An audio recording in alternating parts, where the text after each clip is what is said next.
Hey everybody, Sinus here, and as promised, here is the Monster Train No Card Challenge. So I'm going to use the time while I reset to explain a little bit of the rules on this challenge. So, first off, rather than simply purging the deck down to no cards, I chose to do the challenge without playing a single card, and the reason for this is twofold. First off, to have a no-card deck, you have to use the new mutator that's going to be introduced in Wild Mutations, that is Fallen Champion. Your run starts without a champion. Otherwise, you can't purge the champion, and thus the run is impossible.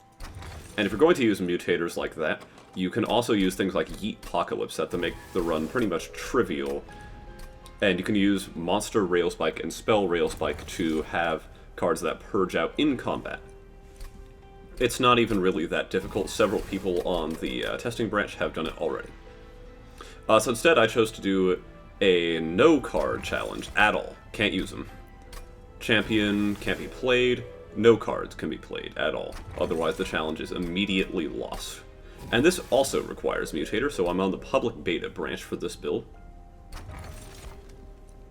And I'm using 3 mutators. You've probably seen me reset through.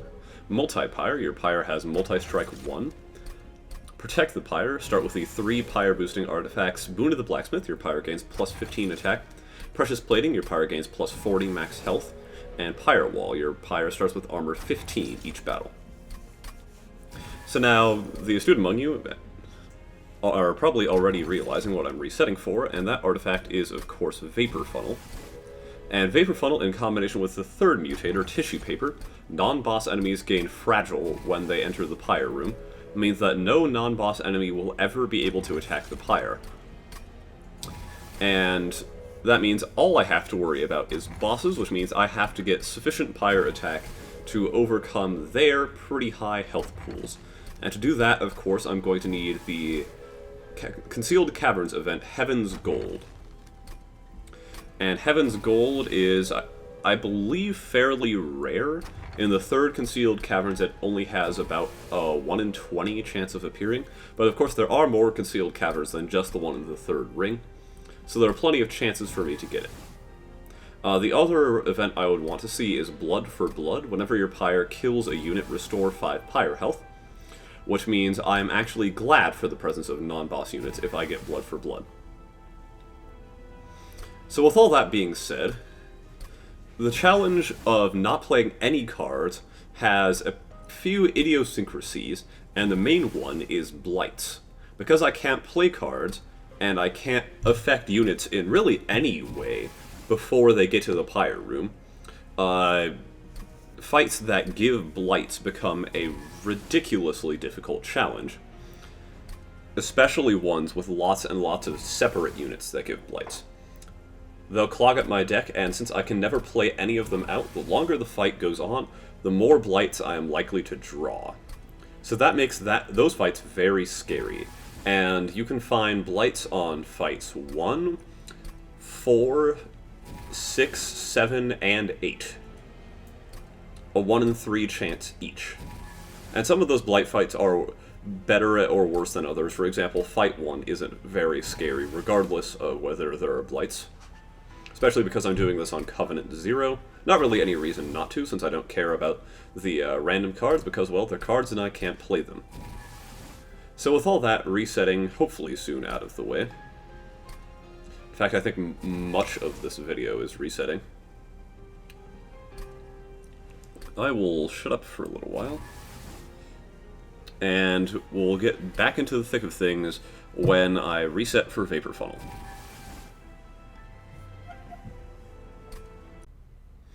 And welcome back. Here is our Vapor Funnel.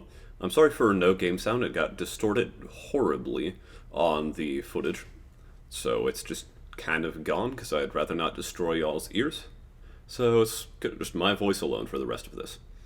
So now, since I'm looking for Heaven's Gold, I'm going to choose to take pretty much any trial, since most of them influence only non-boss units, to ensure I can get as many coins as I possibly can to make my Pyre attack high enough to defeat the bosses. So obviously no worries until we get to Chains, and Chains is the first of the Blight fights, and he kind of demonstrates how bad they can be. because every floor he's spawning a Weight of Contrition that deals 3 damage. I can do nothing about it to my pyre. And Chains himself isn't that bad because there's only one of him, but in a fight that is nothing but Scourge Givers, we will have some serious problems. And Seraph the Diligent, and the Purifiers, and Scourgefell, the last 3 fights of that kind, are the scariest. Here I don't take the trial. There was no reason for me not to have taken the trial, just because non-boss units are completely free. However, the unit draft is only worth 10 coins, so it's not a huge deal that I didn't.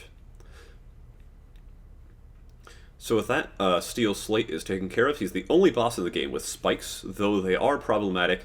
He only managed to deal 2 damage total to our pyre, not the end of the world.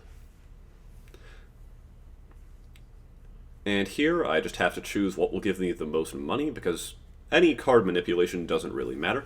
I don't really feel like healing 2 pyre health is worth it, and I get my first event, which is Monster and Spell Rail Spikes. Now, if this were a finish your deck with no cards,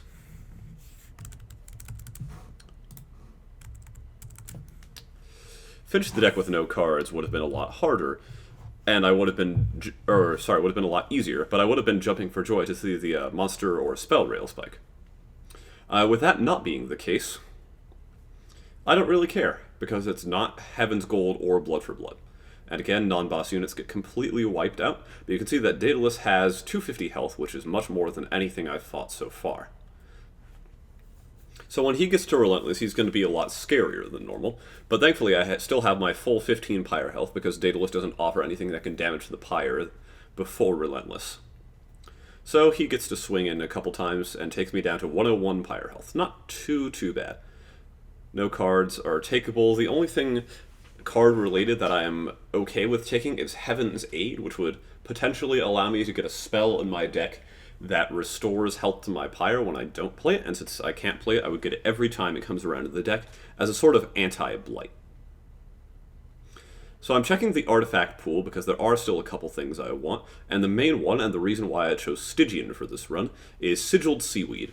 And Sigilled Seaweed is a very low-key strong in this run. It has a 50% chance to apply silence to enemy units. So that gets rid of the resolve triggers of Blight Givers, like the ones you see on screen right now, and this is one of the worst fights in terms of Blights, because every other wave 1 spawns, and it's a fairly long fight in comparison to the others. So those Weight of Contritions are racking up damage at the moment. And the boss also comes with 2 of the Blight Givers, Absolvers, I believe this particular variant is called. And so I'm going to be eating a lot of damage even before I get to the boss. I'm all the way down to 116 pyre health already. And with all that, the fight's over and I survive on 80 pyre health. So as I was saying about Sigilled Seaweed, it would help prevent Blighters from doing their thing. It also helps prevent Wilt Wings in the 7th and 8th floors from using their Extinguish ability. And here is another event that is not what I want. Prevents them from using their Extinguish ability, and there's a 25% chance that the boss on Fight 7 will be Living Armor, which has a Revenge, gain 1 attack trigger that gets disabled by silence. A 25% chance that that will not happen. The boss will only ever attack for 5, which essentially makes him trivial, which is excellent because he can otherwise be really nasty, and his counterpart Nephil is really scary with a 24 attack by base. Here's Sower of Sorrows, by far the least threatening boss of these. If it were Crystal Cloak, he would have stealth and be able to inflict unopposed damage. If it were Harpy, he would just hit much, much harder, and I could potentially have died. I'm not exactly sure how close I would have gotten, but I'm very glad to have seen Sower of Sorrows instead of anything else. So now I choose the artifact, and I don't see anything I want, just skip it for money, in hopes of finding Heaven's Gold. Then take the Concealed Caverns, and voila! My pyro attack skyrockets all the way up to 135 by 2, which is enough to put a serious chunk of damage into much anything. And right there, in the Merchant of Trinkets, is Sigiled Seaweed, well worth the purchase cost. And now I'm going into Fel pretty confidently, especially because Eternal Crest is... or not Eternal Crest, Wrath Crest is by far the least scary of the three, because Fel's Rage applying ability applies to non-boss units who will die before they get to attack the pyre. No worries whatsoever. So with that, just moving through the ranks, we can see that Fel has 700 health, and I deal 234 damage per round. So that means Fel will get 2 sets of swings before she dies. Not the best, not the worst, and we will survive, which is the important thing. If I can survive till the 30 pyre health boost that I get from every major enhancement, I'm pretty happy with this battle. And indeed, that's what happens. Fel gets 18 damage twice, so 36, and pyre health, or Pyre Wall absorbs 15 of it. Again, I'm skipping everything just because Heaven's Gold is more important than cards I can't play. Pretty self-explanatory, I'm sure. So now I'm looking for one more Concealed Caverns, and that Concealed Caverns is Blood for Blood, which can be obtained from the Pyre Merchant event. Also fairly rare, but I get extraordinarily lucky and see both Heaven's Gold and Blood for Blood in the same run. And mind you, this was actually my first run in which I successfully obtained a Vapor Funnel. So I can take the Heaven Seal trial units are the least of my worries. And that means 400 coins, which translates to 40 pyre attack for the final fight. I'm very happy to see a coin trial. And Heaven Seal is by far the least scary. Mark of Invasion is okay because I can silence some of the Wiltlings, but it's still pyre damage I would really not want to take. But because of Blood for Blood, I'm actively benefiting from all these waves of non-boss units. I started the fight on 62 pyre health, and I'll be exchanging a bit of damage from the Wiltwing death effect for a bunch of healing from Blood for Blood. And I get extremely lucky again, and Living Armor does indeed get silenced, so his attack's going to stay at 5 throughout, which means he can only deal like 10 damage to the pyre total. Again, skip everything. And I do think it's worth stressing again how absolutely ridiculously lucky this run was. Rather than the in-battle skill of the Urge to Purge 1-card challenge, this run is a bit of planning and then pure RNG. It's much less, like, cerebral and quote-unquote intellectual than the previous run. But Seraph at Covenant 1 only has 999 health, so he's going to die in a mere 3 rounds of combat.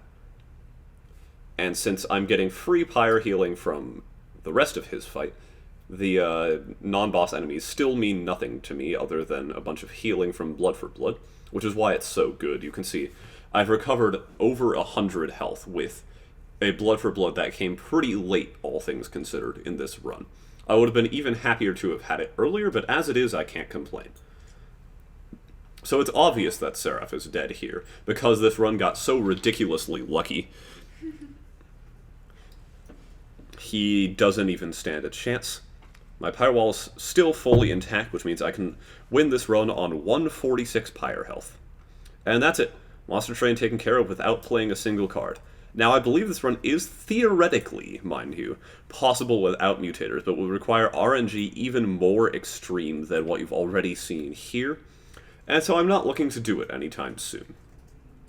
For now, if you enjoyed this video, please do like and subscribe. If you didn't, comment down below what I can improve, and regardless, enjoy the rest of your day. This has been Sinus.